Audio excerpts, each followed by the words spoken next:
रोने वाली इमोशनल कहानियाँ। एक बार एक शिक्षक संपन्न परिवार से संबंध रखने वाले एक युवा शिष्य के साथ कहीं टहलने निकले। उन्होंने देखा कि रास्ते में पुराने हो चुके एक जोड़ी जूते उतरे पड़े हैं, जो संभवतः पास के खेत में काम कर रहे गरीब मजदूर के थे, जो अब अपना काम खत्म कर घर वापस जाने की तैयारी कर रहा था। शिष्य को मजाक सूझा।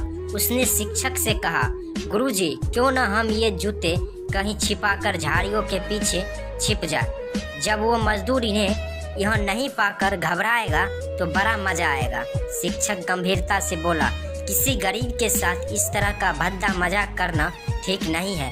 क्यों न हम इन जूते में कुछ सिक्के डाल दें और छिप कर देखें कि इसका मजदूर पर क्या प्रभाव पड़ता है। शिष्य ने ऐसा ही किया और दोनों पास के झाड़ियों में छिप गए। मजदूर जल्द ही अपना काम खत्म कर जूते की जगह पर आ गया। उसने जैसे ही एक पैर जूते में डाले, उसे किसी कठोर चीज का आभास हुआ। उसने जल्दी से जूते हाथ में लिए और देखा कि अंदर में कुछ सिक्के पड़े थे। उसे बड़ा आश्चर्य हुआ और वो सिक्के हाथ में लेकर बड़े गौर से उन्हें पलट पलट कर देखने लगा। फिर उसने इधर उधर देखने लगा। दूर दूर तक कोई नजर नहीं आया तो उसने सिक्के अपनी जेब में डाल लिए। अब उसने दूसरा जूता उठाया, उसमें भी सिक्के पड़े थे। मजदूर भाव विभोर हो गया। उसकी आंखें में आंसू आ गए। उसने हाथ जोड़कर ऊपर देखते हुए कहा, हे भगवान, समय पर प्राप्त इस सहायता के लिए उस अनजान सहायक का लाख लाख धन्यवाद। उसकी सहायता और दयालुता के कारण आज मेरी बीमार पत्नी और दवा के भूखे बच्चे को रोटी मिल सकेगी। मजदूर की बातें सुन शिष्य की आंखें भर गई।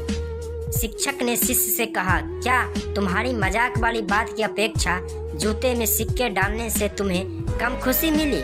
शिष्य बोला, आपने आज मुझे जो पाठ पढ़ाया है उसे मैं जीवन भर नहीं भूलूंगा। आज मैं उन शब्दों का मतलब समझ गया हूँ जिन्हें मैं पहले कभी नहीं समझ पाया था, कि लेने की अपेक्षा देना ही कहीं अधिक आनंददायी है। देने का आनंद असीम है, देना देवत है। दोस्तों, सचमुच जॉय ऑफ गिविंग से बढ़कर और कोई सुख नहीं है। हमें इस कहानी से शिक्षा लेते हुए अपनी अपनी क्षमता के अनुसार जरूर कुछ न कुछ दान देना चाहिए और ज़रूरतमंदों की हर संभव मदद करनी चाहिए। तो दोस्तों, ये वीडियो हमारा कैसा लगा कमेंट करके ज़रूर बताइए। अगर अच्छा लगा होगा तो चैनल को सब्सक्राइब करना ना भूलिए और वीडियो को लाइक शेयर ज़रूर कीजिए। फिर मिलते हैं अगले वीडियो में।